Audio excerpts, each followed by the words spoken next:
सिंहासन 32 कहानियों का संग्रह है। कहानियों के इस संग्रह में सारी कहानियां राजा भोज को एक खुदाई में मिली चमत्कारिक सिंहासन की पुतलियों के द्वारा राजा विक्रमादित्य के बारे में बारी बारी से सुनाई जा रही है और पुतलियों द्वारा कही गई कहानियों को मैं आप लोगों को सुना रही हूँ। अब तक आप लोगों ने 29 पुतलियों के द्वारा सुनाई गई 29 कहानियों को सुना। आज 30वीं पुतली जयलक्ष्मी के द्वारा जो कहानी सुनाई गई थी उसे आप लोगों को सुना रही हूँ। कृपया ध्यान पूर्वक और अंत तक अवश्य सुने। कृपया अपने इस चैनल को आप सब्सक्राइब जरूर करें। चैनल सब्सक्राइब कर मेरे हौसले को बुलंद करें। वैसे भी ये आपका अपना चैनल है। पहले की कहानियों का लिंक भी डिस्क्रिप्शन में दिया गया है, आप वहां से पहले की कहानियां देख सुन सकते हैं। 30वीं पुतली जयलक्ष्मी ने राजा भोज को एक बहुत ही अनोखी कहानी सुनाई। इस कहानी में पुतली जयलक्ष्मी राजा भोज को ये कहानी सुनाती है कि किस तरह एक शापित व्यक्ति जो कि एक श्राप की वजह से मृग बन गया था, उसे शाप मुक्त करते हैं। जयलक्ष्मी की कहानी इस प्रकार है। राजा विक्रमादित्य जितने बड़े राजा थे उतने ही बड़े तपस्वी भी थे। उन्होंने अपने तप से जान लिया कि वे अब अधिक से अधिक 6 महीने तक ही जी सकते हैं। अपनी मृत्यु को आसन समझकर उन्होंने वन में एक कुटिया बनवा ली तथा राजकाज से बचा हुआ समय साधना में बिताने लगे। एक दिन राजमहल से कुटिया की तरफ आ रहे थे कि उनकी नजर एक मृग पर पड़ी। मृग अद्भुत था और ऐसा मृग विक्रम ने आज से पहले कभी नहीं देखा था। उन्होंने धनुष हाथ में लेकर दूसरा हाथ तरकश में डाला ही था कि मृग उनके समीप आकर मनुष्य की बोली में उनसे अपने प्राणों की भीख मांगने लगा। विक्रम को उस मृग को मनुष्यों की तरह बोलते हुए देख बड़ा आश्चर्य हुआ और उनका हाथ स्वतः थम गया। विक्रम ने उस मृग से पूछा कि वह मनुष्यों की तरह कैसे बोल लेता है, तो वह बोला कि यह सब उनके दर्शन के प्रभाव से हुआ है। विक्रम की जिज्ञासा अब और बढ़ गई। उन्होंने उस मृग को पूछा कि ऐसा क्यों हुआ, तो उसने बताना शुरू किया। उस मृग ने कहा, मैं जन्मजात मृग नहीं हूँ। मेरा जन्म मानव कुल में एक राजा के यहाँ हुआ। अन्य राजकुमारों की भांति मुझे भी शिकार खेलने का बहुत शौक था। शिकार के लिए मैं अपने घोड़े पर बहुत दूर तक घने जंगलों में घुस जाता था।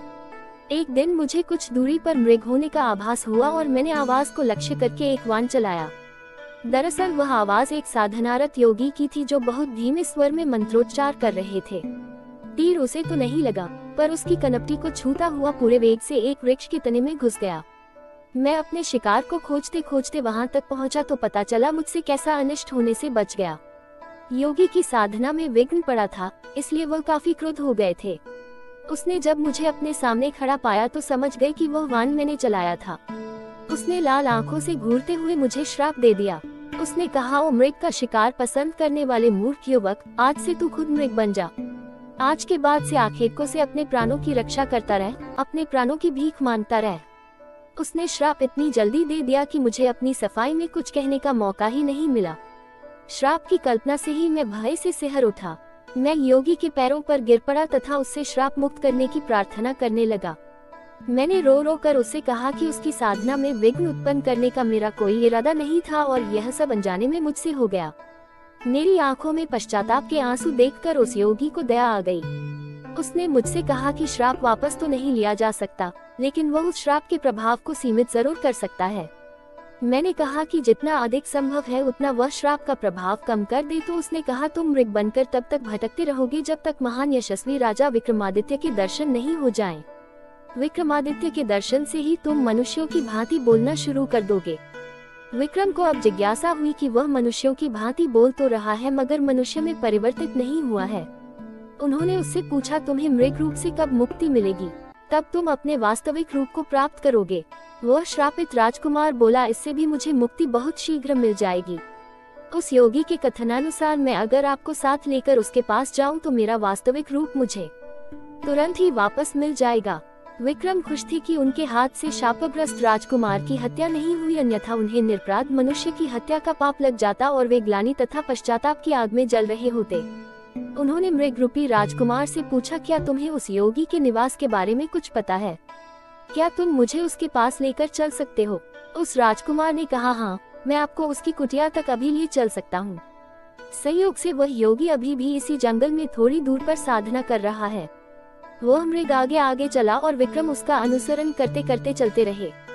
थोड़ी दूर चलने के पश्चात उन्हें एक वृक्ष पर उल्टा होकर साधना करता एक योगी दिखा। उनकी समझ में आ गया कि राजकुमार इसी योगी की बात कर रहा था। वे जब समीप आए तो वह योगी उन्हें देखते ही वृक्ष से उतरकर सीधा खड़ा हो गया। उसने विक्रम का अभिवादन किया तथा दर्शन देने के लिए उन्हें नतमस्तक होकर धन्यवाद दिया।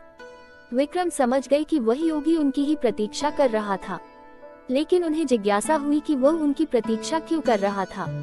पूछने पर उसने उन्हें बताया कि सपने में एक दिन इंद्रदेव ने उन्हें दर्शन देकर कहा था कि महाराजा विक्रमादित्य ने अपने कर्मों से देवताओं सा स्थान प्राप्त कर लिया है तथा उनके दर्शन प्राप्त करने वाले को इंद्रदेव या अन्य देवताओं के दर्शन का फल प्राप्त होता है। मैं इतनी कठिन साधना सिर्फ आपके दर्शन का लाभ पाने के लिए कर रहा था, उस योगी ने कहा। विक्रम ने पूछा कि अब तो उसने उनके दर्शन प्राप्त कर लिए, क्या उनसे वह कुछ और चाहता है। इस पर योगी ने उनसे उनके गले में पड़ी इंद्रदेव की मूंगे वाली माला मांगी। राजा ने खुशी खुशी वह माला उसे दे दी। योगी ने उनका आभार प्रकट किया ही था कि श्रापित राजकुमार फिर से मानव बन गया। उसने पहले विक्रम के फिर उस योगी के पांव छुए। राजकुमार को लेकर विक्रम अपने महल आए। दूसरे दिन अपने रथ पर उसे बिठा उसके राज्य चल दिए, मगर उसके राज्य में प्रवेश करते ही सैनिकों की टुकड़ी ने उनके रथ को चारों ओर से घेर लिया तथा राज्य में प्रवेश करने का उनका प्रयोजन पूछने लगे। राजकुमार ने अपना परिचय दिया और रास्ता छोड़ने को कहा। उसने जानना चाहा कि उसका रथ रोकने की सैनिकों ने हिम्मत कैसे की। सैनिकों ने उसे बताया कि उसके माता पिता को बंदी बनाकर कारागार में डाल दिया गया है और अब इस राज्य पर किसी और का अधिकार हो चुका है।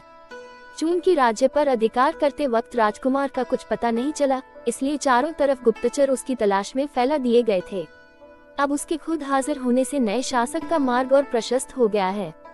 राजा विक्रमादित्य ने उन्हें अपना परिचय नहीं दिया और खुद को राजकुमार के दूत के रूप में पेश करते हुए कहा कि उनका एक संदेश नए शासक तक भेजा जाए। उन्होंने उस टुकड़ी के नायक को कहा कि नए शासक के सामने दो विकल्प है, या तो वह असली राजा और रानी को उनका राज्य सौंपकर चला जाए या युद्ध की तैयारी करे। उस सेना नायक को बड़ा अजीब लगा। उसने विक्रम का उपहास करते हुए पूछा कि युद्ध कौन करेगा, क्या वही दोनों युद्ध करेंगे। उसको उपहास करते देख विक्रम का क्रोध 7वें आसमान पर पहुंच गया। क्रोध की अधिकता में उन्होंने तलवार निकाली और उसका सर धड़ से अलग कर दिया। सेना में भगदड़ मच गई। किसी ने दौड़कर नए शासक को खबर की। नया शासक तुरंत सेना लेकर उनकी ओर दौड़ा। विक्रम इस हमले के लिए तैयार बैठे थे। उन्होंने दोनों बेतालों का स्मरण किया तथा बेतालों ने उनका आदेश पाकर रथ को हवा में उठ लिया। उन्होंने वह तिलक लगाया जिससे अदृश्य हो सकते थे और रथ से कूद गए। अदृश्य रहकर उन्होंने दुश्मनों को गाजर मूली की तरह काटना शुरू कर दिया। जब सैकड़ों सैनिक मारे गए और दुश्मन नजर नहीं आया तो सैनिकों में भगदड़ मच गई और राजा को वहीं छोड़ अधिकांश सैनिक रणक्षेत्र से भाग खड़े हुए। उन्हें लगा कि कोई पैशाचिक शक्ति उनका मुकाबला कर रही है। नए शासक का चेहरा देखने लायक था। वह आश्चर्यचकित और भयभीत था ही, हताश भी दिख रहा था। उसे हतप्रभ देख विक्रम ने अपनी तलवार उसकी गर्दन पर रख दी तथा अपने वास्तविक रूप में आ गए। उन्होंने उस शासक से अपना परिचय देते हुए कहा कि या तो वह इसी क्षण ये राज्य छोड़कर भाग जाए या प्राण दंड के लिए तैयार रहे। वह शासक विक्रमादित्य की शक्ति से परिचित था तथा उनका शौर्य आंखों से देख चुका था, अतः वह उसी क्षण उस राज्य से भाग गया। वास्तविक राजा रानी को उनका राज्य वापस दिलाकर वे अपने राज्य की ओर चल पड़े। रास्ते में एक जंगल पड़ा। उस जंगल में एक मृग उनके पास आया तथा एक सिंह से अपने को बचाने को बोला, मगर महाराजा विक्रमादित्य ने उसकी मदद नहीं की। वे भगवान के बनाए नियम के विरुद्ध नहीं जा सकते थे। सिंह भूखा था और मृग आदि जानवर ही उसकी क्षुधा शांत कर सकते थे। ये सोचते हुए उन्होंने सिंह को मृग का शिकार करने दिया। इतनी कहानी सुनाने के बाद 30वीं पुतली जयलक्ष्मी मौन हो गई। विक्रमादित्य की इतनी सारी कहानियों को उन पुतलियों की जुबानी सुनकर राजा भोज अचंभित थे। वो विक्रमादित्य की महानता के बारे में सोच ही रहे थे और यही सोच रहे थे कि क्या कोई इतना भी महान हो सकता है। राजा भोज अभी ढंग से कुछ सोच भी नहीं पाए थे कि 31वीं पुतली, जिसका नाम कौशल्या था, अगली कहानी सुनाने के लिए सिंहासन से बाहर निकल राजा भोज के सामने आई और राजा भोज को महाराज विक्रमादित्य के बारे में एक और नई कहानी सुनाने लगी। और राजा भोज विक्रमादित्य के बारे में सोचते हुए अगली कहानी सुनने लगे। मित्रों, 31वीं पुतली कौशल्या की कहानी अगले भाग में। तब तक के लिए आज्ञा दीजिए। नमस्कार। अंत में यही विनती है कि आप लोग चैनल को सब्सक्राइब कर मुझे अपना आशीर्वाद दें।